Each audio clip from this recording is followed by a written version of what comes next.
Hello students, I hope so all of you are fine. और it's been a while कि मैंने कोई video post नहीं की। We have been discussing the topic of synchronous motor. और उसी सिलसिले में मैं समझता हूँ कि जो नेक्स्ट स्टेप होगा, I will be discussing about the torque speed characteristics of synchronous motor. Normally अगर आप इंटरनेट पे देखें या बुक्स वगैरह में देखें तो this topic starts with the preview of a very important thing कि how synchronous motor behaves on load. तो नॉर्मली जो है ये इससे स्टार्ट होता है, लेकिन ऑब्वियसली मैं ये समझता हूँ कि ये डेवलप होके ऑटोमेटिकली इसी चीज़ में आ जाता है कि torque speed characteristics of synchronous motor. Torque speed जो करेक्टरिस्टिक्स होती है for any motor is very important. कि सारा जो मोटर का बिहेवियर होता है आपको पता ही है कि वो मैकेनिकल डोमेन में होता है, it's not in the electrical domain. यानी अगर मैं समझाने के लिए बात करूँ तो मैं ये कहूँगा कि आपने जो law of conservation of energy से आप बात करते हैं कि फॉर ए मोटर, अगर आप मोटर के लिए बात कर रहे हैं तो आपकी जो दो डोमेन्स हैं वो ये है कि एक आपकी जो है वो इलेक्ट्रिकल डोमेन है, इलेक्ट्रिकल डोमेन। और this is basically where the input is. और इनपुट में आपके पास जो होती है वो जो नॉर्मली आप जो है वोल्टेज देते हैं और सर्टेन फॉर्म ऑफ करंट जो है वो फ्लो करता है मोटर के अंदर। ऑन दी आउटपुट साइड आपके पास मैकेनिकल डोमेन होती है। और मैकेनिकल डोमेन जो है आपके जो है उसके अंदर जो दो इम्पॉर्टेंट क्वांटिटीज़ होती हैं, that one of them is the torque and other one is the speed. So अगर आप मोटर की बात कर रहे हैं तो किसी भी मोटर की बात कर रहे हैं तो उसके अंदर जो टॉर्क स्पीड करेक्टरिस्टिक्स होती हैं वो उसका मैकेनिकल बिहेवियर जो है वो टोटली डिफाइन कर रही होती हैं। बेसिकली एक मोटर जो है वो इट्स ए मैकेनिकल एंटिटी, वो मैकेनिकली किसी लोड को ड्राइव कर रही होगी and that load must be in the mechanical domain. ये सबसे इंपॉर्टेंट चीज़ है जो इसके अंदर है। तो अगर मैं ब्लॉक डायग्राम के अंदर इसको रिप्रेजेंट करना चाहूँ, so if this is the motor, then this will be the electrical input we will have, and at the output we will be getting mechanical output। ठीक है, तो ये ज़रा सा आप थोड़ा सा प्रीव्यू हो गया कि what should be the torque speed characteristics. ठीक है, अच्छा, before we proceed our discussion related to the synchronous motor, I will like to develop a background on a very important machine that you have already started, that is DC motor। अच्छा, अब DC motor में जब आपने पढ़ा था तो वहाँ पे एक बड़ा ही इम्पॉर्टेंट कॉन्सेप्ट डेवलप किया जाता है, that is called the back EMF. ठीक है ना, और बैक ईएमएफ जो है ना ये फंडामेंटल कॉन्सेप्ट है in understanding the operation of A motor. अब बैक ईएमएफ होती क्या है, ठीक है। सो फंडामेंटली बैक ईएमएफ जो है ना वो एक कॉन्सेप्ट है जो सबसे फंडामेंटल आइडिया है कि अगर आपके पास कोई एसी हो या डीसी मोटर हो, they do all behave as a generator as well. So all motors, all electric Motors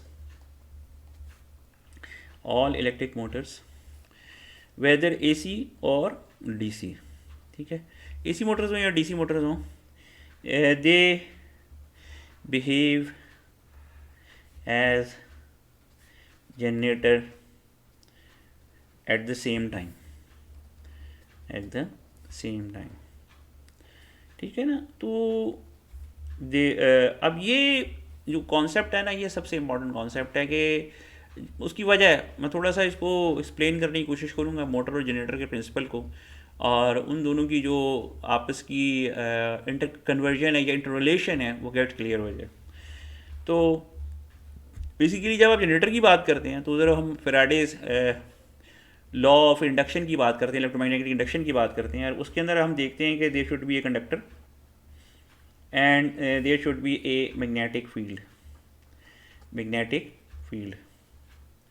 ठीक है, ये जो है ये बेसिकली हम बात करते हैं।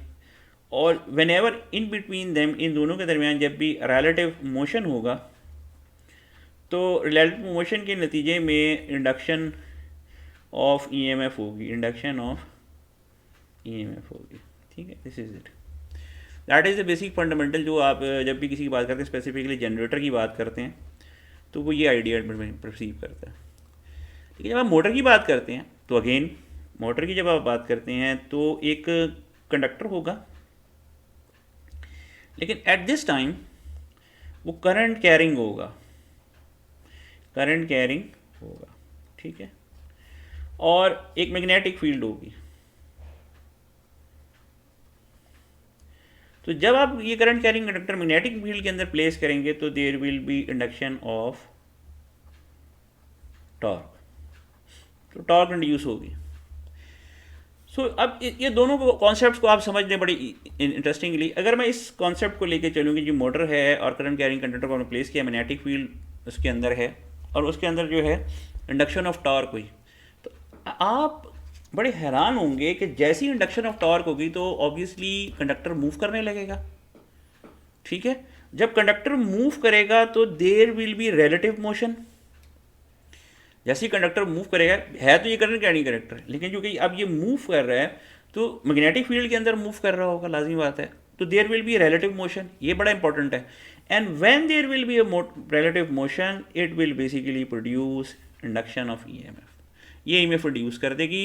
तो ये जो मैं अभी बात कर रहा था, ऑल इलेक्ट्रिक मोटर्स एसी और DC they behave as generator at the same times when they are motoring, ये बड़ा इंपॉर्टेंट है, व्हेन दे आर मोटरिंग। जब वो ऐसे मोटर के तौर पर चलती हैं तो वो जनरेटर भी बिहेव करती हैं, ये भी यहाँ पे नज़र आ रहा है। And this induction of EMF जो है leads to to a very important thing that is called back EMF. ये चीज़ जो है this is called back EMF, इसको हम बैक ईएमएफ कहते हैं। और ये बैक ईएमएफ आइडिया है जो हर मोटर के अंदर एग्जिस्ट करता होता है, whether you are talking about AC motor और डीसी मोटर। तो ये बड़ा फंडामेंटल कॉन्सेप्ट है जो मैं समझता हूँ कि इलेक्ट्रिक मशीन थ्योरी में सबसे बेसिक बेस पे लाया करता है।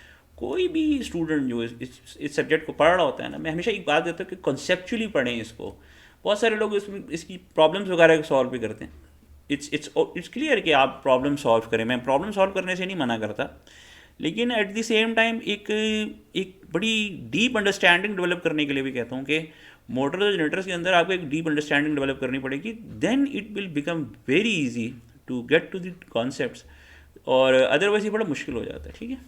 तो ये बेसिक एक चीज़ है। तो यहाँ पे हम आ जाते हैं वापस, यहाँ पे अगर आप देखें तो डीसी मोटर जो है वो उसके साथ जो है आपने आर्मेचर के साथ जो है एक मैकेनिकल लोड कपल किया हुआ है, और ये मैकेनिकल लोड जो है उसके ऊपर ऑब्वियसली कोई टॉर्क है या मोमेंट ऑफ इनर्शिया है, और उसके साथ जो है उसके साथ कोई स्पीड है जो डेवलप हो रही है।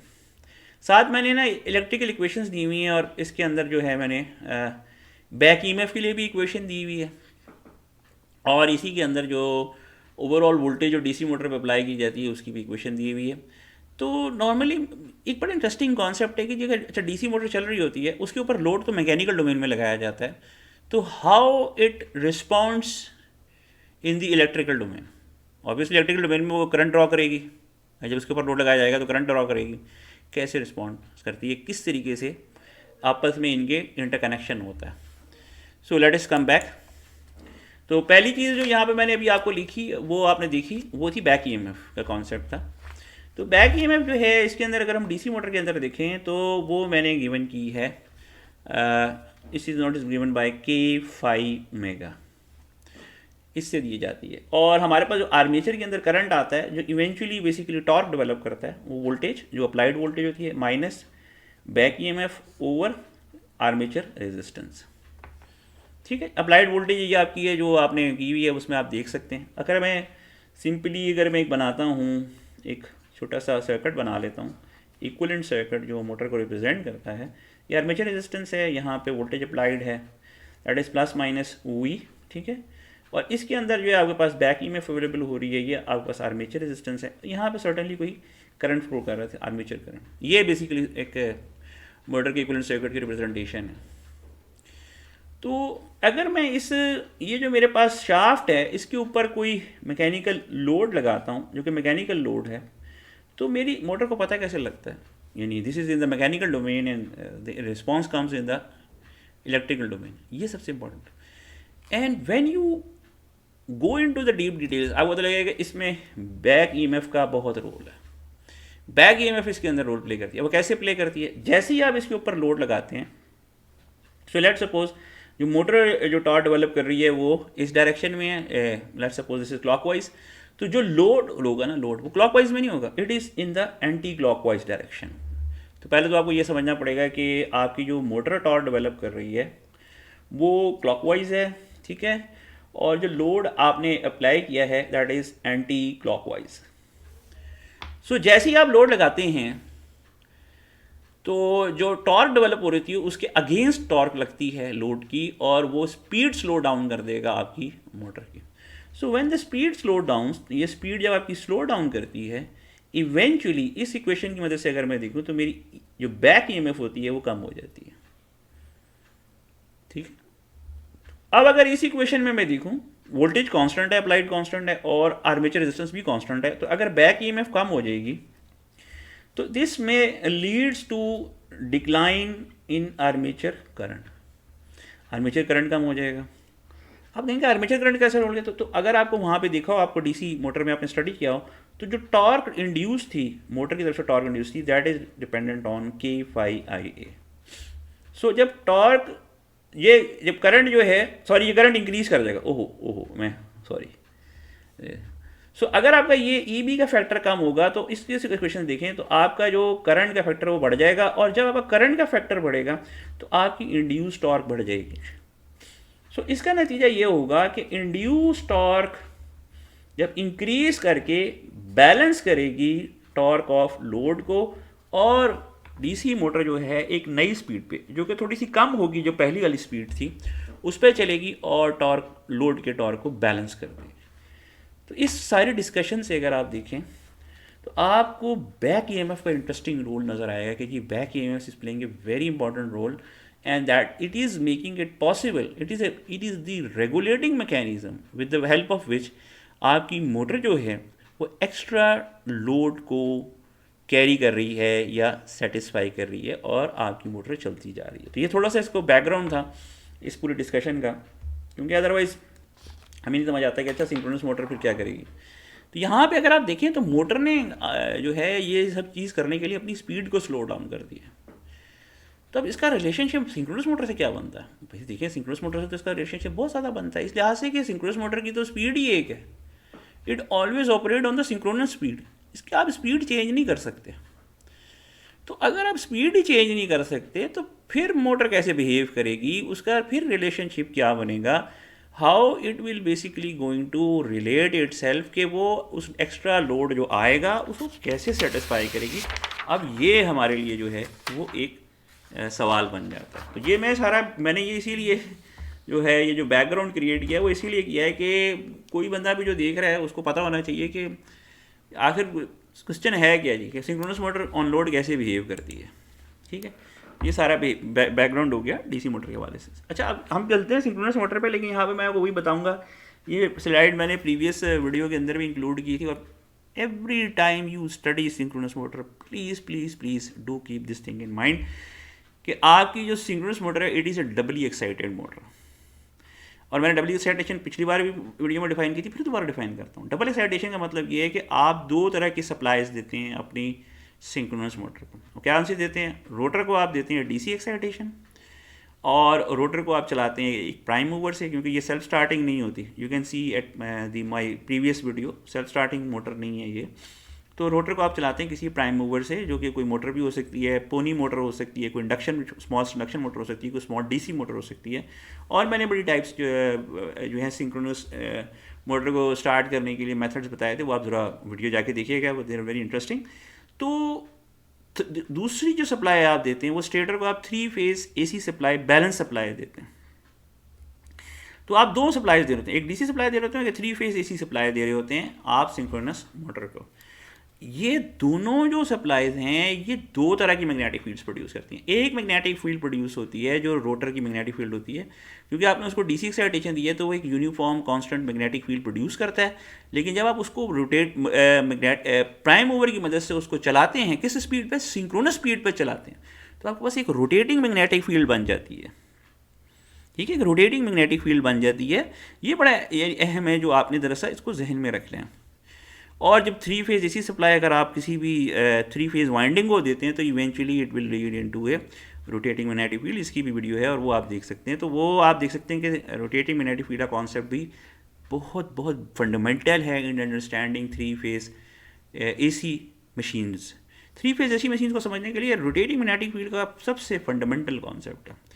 तो अगर आपको वो समझ आ जाएगा तो फिर तो कोई मुश्किल नहीं है कि आप कोई सा भी जो है ना आप मशीन जो है वो ईजीली समझ सकेंगे। अदरवाइज़ ये थोड़ा सा डिफ़िकल्ट हो जाता है। इसलिए आपको पता होना चाहिए कि दो मैग्नेटिक फील्ड्स जो हैं वो किसी भी सिंक्रोनस मोटर के अंदर होंगी, क्योंकि अक्सर जो स्टूडेंट्स जो प्रॉब्लम्स होती हैं ना अंडरस्टैंडिंग में, वो यही होती हैं कि वो उनको नहीं पता लग रहा होता कि अच्छा दो मैग्नेटिक फील्ड्स होंगी। क्योंकि नॉर्मली जो आप पढ़ते आ रहे हैं अभी तक उसमें तो किसी भी मशीन के अंदर एक ही मैग्नेटिक फील्ड होती थी, लेकिन यहाँ पे दो मैग्नेटिक्स हैं। और ये दो मैग्नेटिक फील्ड्स जो हैं they interact with each other, ठीक है ना। ये दो मैग्नेटिक फील्ड्स जो हैं they interact with each other and that is that interaction defines कि मोटर कैसे रिस्पॉन्ड करेगी लोड के साथ, ठीक है। अब कौन सी मैग्नेटिक फील्ड्स होंगी, जरा गौर से सुनिएगा। पहली मैग्नेटिक फील्ड है जो स्टेटर की है, जो कि 3 फेज एसी सप्लाई की वजह से क्रिएट हुई है और वो रोटेट कर रही है। दूसरी डीसी मैग्नेटिक फील्ड है जो रोटर पे आपने डीसी दी है उससे क्रिएट हुई है, लेकिन चूंकि आप उसको चला रहे हैं प्राइम मूवर की मदद से सिंक्रोनस स्पीड के ऊपर, तो वो भी रोटेट कर रही है, ठीक है ना। तो दो मैग्नेटिक फील्ड जो हैं आपके पास जो हैं वो इधर हैं, ठीक है। अब इनका जो है रिलेशनशिप शुरू हो जाता है यहाँ से। अब ये दो मैग्नेटिक फील्ड्स हैं। यहाँ पे मैंने डायग्राम के अंदर पिक्चर में दो चीज़ें डेवलप की हुई हैं। एक फेजर डायग्राम है जो ऑब्वियसली एक जो रिस्पॉन्स में जो वोल्टेज आती है, बैक ईएमएफ जो आ रही है वो दिखा रही है आपको, और एक जो वोल्टेज है जो अप्लाइड वोल्टेज है आपके पास उसको दिखा रही है। क्योंकि ये जो होती है यहाँ पे ये दोनों जो वोल्टेजेस होती हैं they R AC in nature, तो हमने इनको फेजर्स के साथ रिप्रेजेंट किया। On the right side of the slide आपको रोटर और स्टेटर के पोल्स दिखाए हुए हैं। सो मैं ज़रा सा इसको सिंप्लीफाई करके बनाना चाह रहा था कि लेट्स सपोज आपके पास जो है स्टेटर के जो पोल है हम उसको इस तरीके से बना लेते हैं कि जी ये इस तरीके से बने हुए हैं, लेट्स सपोज दिस वे, ठीक है। सो ऑब्वियसली यहाँ पे इसका नॉर्थ पोल है, यहाँ पे इसका साउथ पोल है, ये स्टेटर के एंड पे, और ये रोटेट कर रहे हैं ना, क्योंकि ये वैसे तो ऑब्वियसली सर्कुलर ही होंगे, लेकिन यहाँ पे मैंने आसानी के लिए जो है इसको इस तरीके से बनाया। एट द सेम टाइम अगर मैं रोटर के इसको बनाना चाहूँ तो रोटर जो होगा वो ऑब्वियसली डिफाइन होगा इस किस्म के स्ट्रक्चर से। मैं यहाँ पे सेलियंट पोल रोटर ले रहा हूँ और उससे मैं इसको डिफाइन कर रहा हूँ इस किस्म के स्ट्रक्चर से, और ये जो है ये फिर आगे चल रहा होगा, आगे भी इसके ऊपर इस तरीके से जो है वो पोल्स बने हुए होंगे। तो you are giving a DC supply. अब एट ए मोमेंट ये आपके पास जो है ये आपका स्टेटर है, ये स्टेटर चल रहा है, और ये जो है ये आपका रोटर है जो कि किसी प्राइम मूवर की मदद से चल रहा है, और ये दोनों जो स्पीड जो चल रही है वो NS है। तो जो स्टेटर की रोटेटिंग मैग्नेटिक फील्ड है वो भी NS के साथ ऑपरेट कर रही है, और ये भी। जो पहली कंडीशन है जो मैंने यहाँ पे वीडियो में बनाई है, इसमें है synchronous motor on no load prime mover driven. इस वक्त synchronous motor on no load है और प्राइम मूवर से चल रही है, और सिंक्रोनाइज करने के लिए आपने इसको डीसी सप्लाई दे दी है। एट दिस टाइम जब प्राइम मूवर से इसको आप चला रहे हैं, there are no losses, there are no losses. सबसे बड़ा इंपॉर्टेंट चीज़ है कि इस टाइम पे आपकी मोटर के अंदर कोई भी लॉस नहीं होगा, नो लॉसेज। सबसे इंपॉर्टेंट कॉन्सेप्ट जो है वो इस टाइम पे आपके पास कोई लॉस नहीं हो रहा होगा। एंड एज ए रिजल्ट, और ये दोनों जो मैग्नेटिक फील्ड्स होंगी they are inter related with each other and they are operating at the same speed of the synchronous speed. वो भी सिंक्रोनस स्पीड पे चल रही है, ये भी सिंक्रोनस स्पीड पे, और ये बिल्कुल मैग्नेटिकली अगर आप देखें तो ये एग्जैक्टली कपल्ड होंगी एक दूसरे के साथ, इस तरीके से स्ट्रेट कपलिंग हुई हुई होगी इनके दरमियान। तो they are interlocked, completely interlocked, and there is no difference of angle. इनके दरमियान जो दो एंगल होता है, असल में ये बेसिकली एक है आपके पास रोटर की मैग्नेटिक फील्ड और एक है आपके पास स्टेटर की मैग्नेटिक फील्ड। इन दोनों के दरमियान आपके पास एक एंगल होता है डेल्टा। एट दिस टाइम ये डेल्टा जो एंगल होगा ये 0 डिग्री होगा। एट दिस टाइम ये एंगल जो डेल्टा डी जो एंगल होगा ये 0 डिग्री होगा, और यही आपकी टॉर्क को डिफाइन कर रहा होता है। अगर ये 0 होगा तो obviously there is no difference in between them. इन दोनों जो आपकी जो मैग्नेटिक फील्ड है इनके दरमियान कोई डिफरेंस नहीं होगा, और जब इनके दरमियान कोई डिफरेंस नहीं होगा तो यहाँ पे अगर आप देखें जो दो फेजर्स मैंने बनाए हैं they are exactly 180 degree with respect to each other. इसमें अगर आप देखें तो ई जो है वो वोल्टेज है जो आपकी बैक ईएमएफ के तौर पे आ रही है, और वी जो वोल्टेज है जो आपने अप्लाई की हुई है, और इनके दरमियान जो है कोई डिफरेंस नहीं है। तो नतीजा ये हुआ इंड्यूस वोल्टेज जो आ रही है वो ई है, और जो अप्लाइड वोल्टेज है वो वी है, और ये दोनों एग्जैक्टली 180 डिग्रीज के साथ अपोज हैं। तो जो रिजल्टेंट वोल्टेज है ई आर वो 0 होगी इधर, ये देखिए। ये देखें 180 डिग्री पे हैं और ये दोनों एक दूसरे को कैंसिल कर देंगे, जो आपके पास रिजल्टेंट वोल्टेज बनेगी वो ई आर होगी। एंड अगर रिजल्टेंट वोल्टेज है तो इसका नीचे क्या होगा, there will be no current, current जो होगा वो आपका जीरो होगा एट दिस टाइम। तो मोटर कोई करंट ड्रॉ नहीं करोगी, तभी तो नो लॉसेज हैं। देखा आपने, चीज़ें रिलेट कर रही होती हैं। यानी हमने कह दिया, पहले ही कह दिया था नो लॉसेज, तो ऑब्वियसली जहन में सवाल आएगा भी कैसे नहीं नो लॉसेज होंगे, जब आप करंट ही नहीं होगा आपके सर्किट के अंदर, मोटर कोई करंट ड्रॉ ही नहीं कर रही है, तो फिर तो ऑब्वियसली लॉसेज जो हैं वो तो ज़ीरो होंगे। अब आप कैसे आएंगे, ज़रा वापस जाएं। तो इसमें अगर आप देखें तो जो आपका रोटर है वो डीसी एक्साइटेशन पे लगा हुआ है और आपने स्टेटर को दी हुई है एसी एक्साइटेशन। सो रोटर पे क्या है, डीसी, ये फिक्स होगी, दिस इज फिक्स। और जो स्टेटर है उसके ऊपर आपने 3 फेज एसी सप्लाई दी हुई है और यहाँ पे मोटर जो है it is drawing no current. ये जो करंट है, क्योंकि हमेशा मोटर रिस्पॉन्स ये करंट ड्रॉ करेगी, आपने डीसी एक्साइटेशन को आपने बिल्कुल चेंज नहीं करना, you will never change it. इस टॉपिक के लिए आपने ये जहन में रखना है कि DC excitation can't change, it is fix constant, that's it. So the all the change that has to happen, it has to happen at the AC end, जो कि आपके पास स्टेटर पे लगी हुई है 3 फेज एसी सप्लाई उसमें होगा। और ये जो करंट है ना, ये भी ये एसी करंट है, इट्स नॉट डीसी करंट। और ये जो वोल्टेजेस मैंने शो किए, these are all AC voltages. जब दोनों जो आपकी फील्ड्स हैं they are exactly equal to each other, lock हुई हुई हैं, तो आपकी जो इंड्यूस ईएमएफ है 180 डिग्री आउट है, वी के साथ इधर दोनों कैंसिल हो जाएंगी और आपके पास जो रिजल्टेंट वोल्टेज आएगी, ये सबसे इंपॉर्टेंट है, रिजल्टेंट वोल्टेज जो आएगी वो होगी ज़ीरो। रिजल्टेंट वोल्टेज ये ज़ीरो आ रही है, और अगर ये ज़ीरो है तो फिर ऑब्वियसली जो आपके पास इस वोल्टेज करंट आएगा वो भी आपके पास ज़ीरो होगा। और यही जो है इसमें सबसे इंपॉर्टेंट चीज़ है। अब इस वक्त स्टेटस क्या है, आपके पास सिंक्रोनस मोटर है, it is running at a synchronous speed driven by a prime mover. वो कोई पोनी मोटर हो सकती है, स्मॉल इंडक्शन मोटर हो सकती है, या डीसी मोटर हो सकती है, या कोई और मैकेनिज्म है जिससे आप इसको चला रहे हैं, वो उससे चल रही है। और मोटर के ऊपर कोई लोड नहीं लगा, यानी ना सिर्फ ये कि वो नो लोड पे है, यानी लोड आपने कोई कंजुगेट नहीं किया हुआ है। सेकंड, प्राइम मूवर जो है वो उसको चला रहा है, driven by prime mover, so it is taking no current. ठीक है, ये सबसे अहम चीज़ ये जो है आपका इस टॉपिक का स्टार्ट है। ठीक है, तो अब ऑब्वियसली ये जो इस वक्त आपको फिगर नज़र आ रही है, ये क्लियर होगी कि अच्छा इस फिगर के अंदर हुआ हुआ क्या है, या क्या चीज़ जो है वो चल रही है। Okay, we now move to the next thing.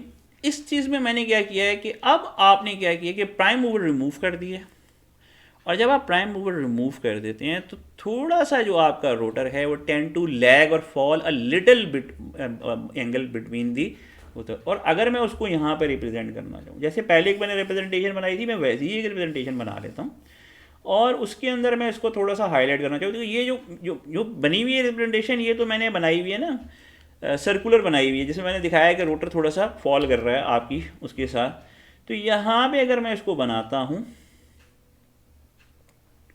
तो मैं इसको पेज पे बनाता हूँ और मैं आपको फिर दिखाता हूँ कि ये अब जो है ये थोड़ा सा इसके साथ जो है ये फॉल कर जाएगा। तो ये अगर आप यहाँ पे देखें, ये मैंने यहाँ पे बना दिया, आप देखें कि इसका जो एक्सिस है स्टेटर के एंगल का वो ये है, और रोटर के ये इस एक्सिस ये है, तो इसके दरमियान थोड़ा सा फ़र्क आ गया है, that is the delta angle.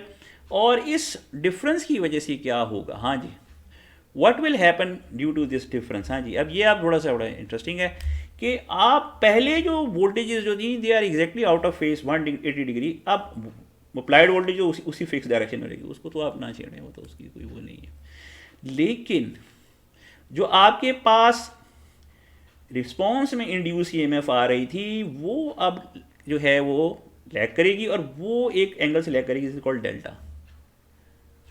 And when it will lag, तो हम जब इसका रिजल्टेंट ड्रॉ करेंगे बड़े, और इसी ऑब्वियसली जब ये रिजल्टेंट ड्रॉ करेंगे तो वो बड़ा एक स्मॉल सा एक वेक्टर आएगा, और इस कॉल ये बड़ी स्मॉल सी वोल्टेज डेवलप होगी ई आर। और इसी ई आर की डेवलप होने की वजह से ये जो आपकी मशीन है ये थोड़ा सा करंट ड्रॉ करेगी। लेट्स सपोज ये हमने कहा है आर्मेचर करंट, जो स्टेटर आपका जो है वो करंट ड्रॉ करेगा, ये करंट ड्रॉ होगा, थोड़ा सा करंट जो है ये ड्रॉ करना शुरू कर देगी। और ये करंट कौन सा, ये एसी करंट है, ये 3 फेज सप्लाई से जो है आप 3 फेज सप्लाई से ये करंट ड्रॉ होगा। And motor will try to keep the synchronism. तो थोड़ा सा करंट ड्रॉ हो गया, अब थोड़ा सा लैग हुआ है क्या, अब ये जो करंट सप्लाई हो रहा है, ये करंट, ये मोटर के नो लोड लॉसेस को सप्लाई कर रहा होगा, नो लोड लॉसेस को सप्लाई कर रहा है ये करंट। अब मोटर जो है वो जीरो करंट पे नहीं चल रही है, बट इस अब क्या आपने किया है कि सिर्फ प्राइम मूवर रिमूव कर दिया है, सिंक्रोनिज्म हुई हुई है, डीसी और एसी मशीन की सिंक्रोनिज्म हुई हुई है। तो क्या हुआ है, एसी सप्लाई से थोड़ा सा करंट ड्रॉ हुआ है, और वो क्या करंट, ये स्मॉल सा करंट ड्रॉ हुआ है, और इस करंट की मदद से आपकी मोटर ने जो थोड़े से लॉसेज होते हैं मोटर्स के अंदर हो रहे थे उसको सप्लाई करना शुरू कर दिया। समझ आई, पहले ये लॉसेज जो हैं ये टेकन केयर थे बाय प्राइम मूवर, अब ऐसा नहीं रहा, अब आपकी मोटर जो है वो खुद भी जो है एसी सप्लाई से जो है वो ड्रॉ करेगी और फिर इनको जो है वो सप्लाई करने की कोशिश करेगी। तो अगर आप वापस आएँ और ये वाली आप फिगर देखें तो अब आपको ये फिगर अंडरस्टैंड होगी। अच्छा, इसमें डेल्टा क्या कर रहा है, डेल्टा जो है वो बेसिकली वो एंगल बता रहा है कि जो दो मैग्नेटिक फील्ड से उनके दरमियान एंगल क्रिएट हुआ, और वो मैंने आपको पेपर पे भी दिखा दिया, और इसके नतीजे में जो रिजल्टेंट वोल्टेज ई आर आई और उसके नतीजे में जो करंट आई ए जो है, जो आपकी मोटर ने करंट ड्रॉ किया है स्टेटर से 3 फेज एसी सप्लाई से, वो जो है, और अब जो है मोटर थोड़ा अभी भी सिंक्रोनाइज रहेगी, आउट ऑफ सिंक्रोनिज्म नहीं होगी, ये ना समझिएगा कि ये एन एस से कम हो जाएगी, थोड़ा सा ये आउट हुई है इसकी जो मैग्नेटिक फील्ड है, लेकिन it is still running at the same speed, और ये एन एस पे की ड्रॉ कर रही होगी। बस अब ये फ़र्क ये होगा कि अब ये थोड़ा सा करंट ड्रॉ कर रही होगी, तो इस चीज़ को थोड़ा सा अपने जहन में रखिएगा। अब नेक्स्ट देखते हैं जी। Okay, now what you will see कि अब जो है आपकी मोटर जो है फर्दर जो है वो, अब आपने क्या किया, अब आपने नो लोड पे नहीं रखा, अब आपने मोटर पे लोड लगा दिया है, और ये जो लोड लगाया है उसकी वजह से आपकी मोटर जो है वो थोड़ा सा मज़ीद फॉल कर गई है, जो वो पहले मैग्नेटिक फील्ड के साथ सिंक थी उसके। तो अब अगर मैं इसको बनाऊंगा on a piece of paper में, अगर इसको बनाता हूँ, मैं आपको दिखाता हूँ, तो आप अब देखेंगे कि आपकी मोटर का जो एक्सिस है वो फर्दर शिफ्ट हो गया है, लेकिन अभी भी लॉक ब्रेक नहीं हुआ। आपको लगेगा कि यार सिंक्रोनिज्म आपने ब्रेक कर दिया है, लेकिन ऐसा नहीं है। ये देखें, ये एंगल जो है डेल्टा का एंगल इंक्रीज कर गया, डेल्टा एंगल इंक्रीजेज, और अगर ये डेल्टा एंगल इंक्रीज कर देगा फिर क्या इफेक्ट पड़ेगा। अब हम आएंगे फेजर डायग्राम से। एसी में ना, एसी मशीन में जब भी हम बात करते हैं we always take care of phasor diagrams. Phasor diagrams हैं ना, वो हमारी हेल्प करती हैं। तो अगर मेरा वी जो है अप्लाइड वोल्टेज, वो हमेशा मैंने इसी डायरेक्शन में रखनी है, वो तो मैंने रखा है कांस्टेंट। अब जो मेरे पास ई होगा वो आएगा इस डायरेक्शन में, ई यहाँ पे पहले इधर आ रहा था, अब यहाँ, और इसके नतीजे में अब अगर मैं इधर देखूँ डेल्टा को, एंगल को देखूँ, अभी भी ये 90 डिग्री नहीं हुआ, सॉरी, ये ध्यान में रखिएगा, it is not still not 90 degree, इसे लेस देन 90 डिग्री। और आप करंट देखें तो यहाँ पे मेरे पास करंट ड्रॉ होगा आई ए। तो आप देखेंगे आहिस्ता आहिस्ता वोल्टेज, इस वोल्टेज और इसके करंट के दरमियान जो है आपके पास जो एंगल होगा वो भी इंक्रीज करोगा। So this current is basically lagging, ये लैगिंग करंट ड्रॉ होगा, ये भी फर्स्ट भी लैगिंग है और ये भी करंट लैगिंग होगा। तो मोटर का पावर फैक्टर भी इफेक्ट हो रहा होगा। ये बड़ा इंटरेस्टिंग है, मगर आपने एक्साइटेशन कॉन्स्टेंट रखनी है, डीसी एक्साइटेशन को चेंज नहीं करना है। यहाँ पे जो भी चेंजेस आ रही हैं वो लोड लगाने की वजह से आ रही हैं, जो आपने लोड लगाया। तो डेल्टा इंक्रीज करेगा, और डेल्टा के इंक्रीज करने की वजह से क्या होगा कि आपकी वोल्टेज जो है वी जो है, सॉरी, ये ई आर आएगी आपकी, वी आर, ई आर, ये थोड़ी सी यहाँ और थोड़ी सी यहाँ, इसके दरमियान जो ये रिस्पॉन्स जो वोल्टेज आई है ये थोड़ी सी आपकी और ज़्यादा आएगी, और ज़्यादा मोटर करंट ड्रॉ करेगी, and still it keeps into synchronism with this. क्योंकि देखिए अगर मोटर सिंक्रोनाइजेशन से आउट हो जाती है ना, फिर ये स्टॉप कर जाएगी, then it will not run on the synchronous speed as long as it keeps into this synchronism.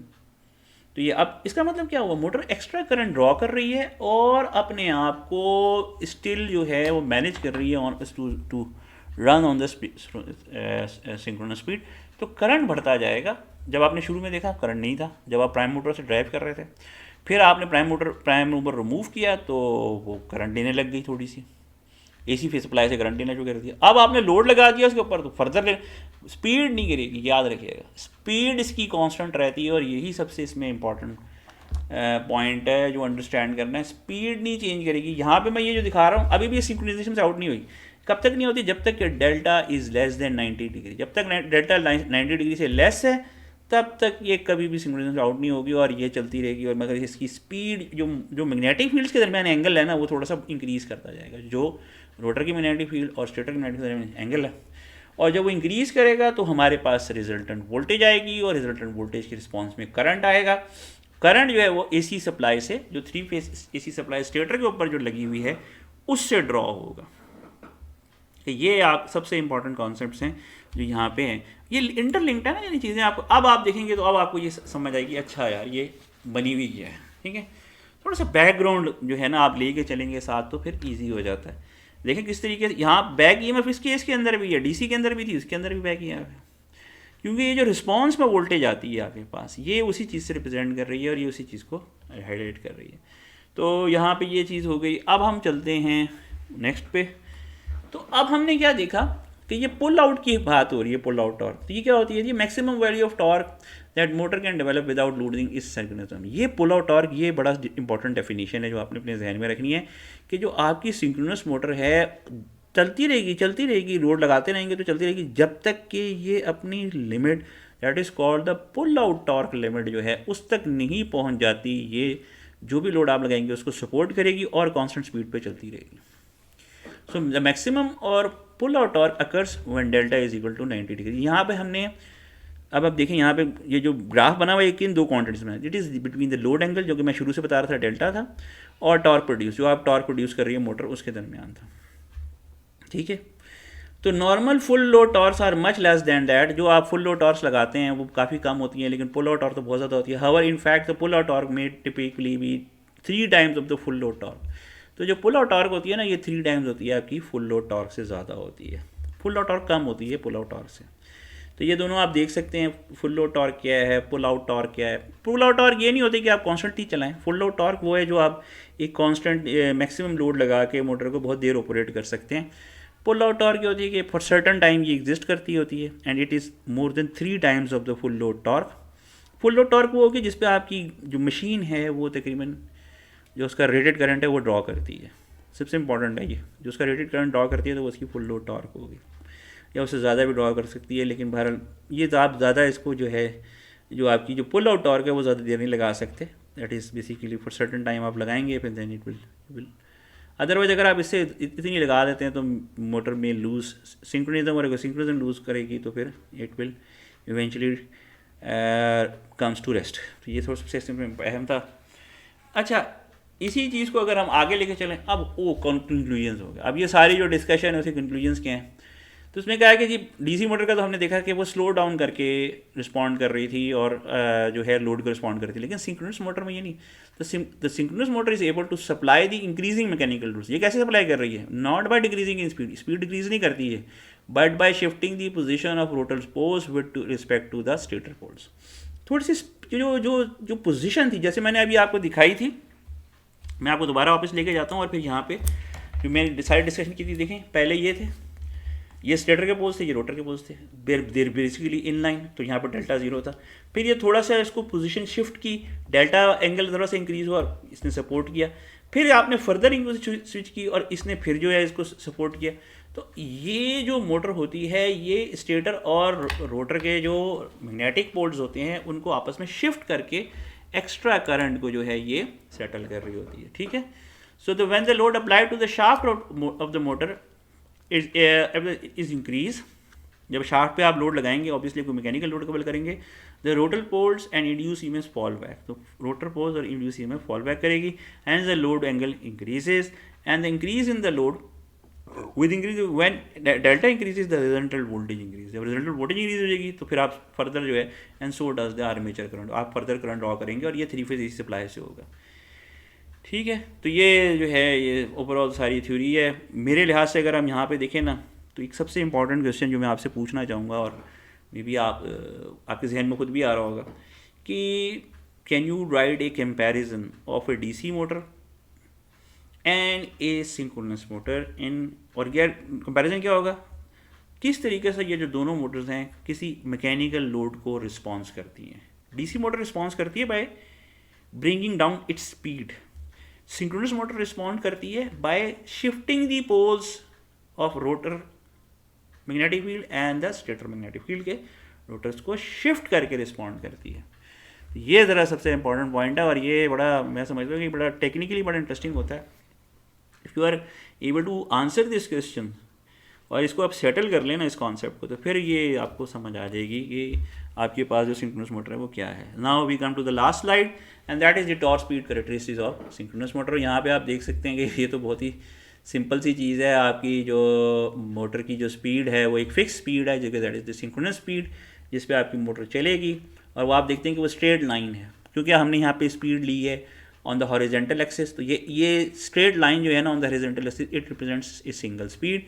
On the Y axis हमने ली है इंड्यूस टॉर्क, और इंड्यूस टॉर्क पे हमने इसकी रेटेड टॉर्क भी दिखाई है और पुल आउट टॉर्क भी। जिस तरह मैंने बताया था कि पुल आउट टॉर्क जो होती है वो नियरली 3 टाइम्स होती है इसकी रेटेड टॉर्क पे, और रेटेड टॉर्क वो है जो रेटेड करंट को डिराइव करती है। पुल आउट टॉर्क आप किसी थोड़े टाइम के लिए ले सकते हैं, ये नहीं होता कि आप इस पर चलानी शुरू कर दें अपनी मशीन को, दैट्स नॉट पॉसिबल, ये अलाउड नहीं होता। आप मोमेंटरीली लेते हैं, इतना लगाते हैं, मगर ये याद रखिए पुल आउट टॉर्क वो मैक्सिमम टॉर्क है जो मोटर सिंक्रोनिज्म से आउट हुए हुए आपके लोड को सपोर्ट कर सकती है। तो अब आपने देखा होगा ये सारी इस डिस्कशन को जब आप एनालाइज करेंगे, प्लीज़ डू टेक नोट्स, और मुझे कन्वे भी किया करें। If you are not able to understand certain things तो आप क्वेश्चन कर लिया करें, कमेंट में आप क्वेश्चन लिख दें, I will try to answer it. Otherwise ये कि आप जो है नोट्स ज़रूर बनाएं और साथ साथ चीज़ों को लेके चलें। हमारा ये टॉपिक बहुत अच्छा चल रहा है, and I am hopeful के with the help of these series of lectures you will be able to understand synchronous motor very well। इसमें मेरा एक जो ज़ाती राय है कि पहले इस पूरे टॉपिक को कॉग्निटिव बिल्डअप अगर आपका हुआ हो तो विद लैब एक्सपीरियंस आप बहुत अच्छी इंसाइट डेवलप कर सकते हैं कि सिंक्रोनस मोटर की ओवरऑल बिहेवियर होती है क्या है। तो अभी तक हमने जो सिंक्रोनस मोटर की डिस्कशन की उसके अंदर उसकी सेल्फ स्टार्टिंग के जो इश्यूज़ थे उसकी एक वीडियो देखी, और अब ये जो हमने लोड को इन्वॉल्व किया और फिर हमने इसकी टॉर्क स्पीड कैरेक्टरिस्टिक्स डेवलप की और एक कंपैरिजन डेवलप किया इसके दरमियान और एक डीसी मोटर के दरमियान एक कंपैरिजन डेवलप किया। तो do go through the discussion, इसी टॉपिक को हम लेके आगे चलेंगे। इस टॉपिक में एक चीज़ इंटरेस्टिंग रखिएगा कि इसमें डीसी एक्साइटेशन जो थी वो कांस्टेंट थी, और एसी सप्लाई से जो है मोटर ने करंट ड्रॉ किया और फिर उसकी मदद से जो लोड आपने उसकी शाफ्ट पे अप्लाई किया उसको सपोर्ट किया और सिंक्रोनिज्म को ब्रेक नहीं करने दिया। तो this sums up the discussion. थोड़ी से लेक्चर्स थोड़े से लंबे होते हैं, लेंथी होते हैं, लेकिन ये टॉपिक है ही इस नेचर का कि जब तक एक ओवरव्यू यानी इसका प्रीव्यू ना बनाया जाए ना, बैकग्राउंड ना दिया जाए, तो डिस्कशन का जो है वो मज़ा नहीं आएगा आपको, और आप नहीं समझ पाएंगे कि बेसिकली किस तरीके से जो है वो कॉन्सेप्ट्स चल रहे हैं। तो बस मुझे उम्मीद है कि आप इसको साथ साथ देखते जाएंगे। तो thank you, we will basically meet in another video and we will discuss further about the synchronous motor. Thanks.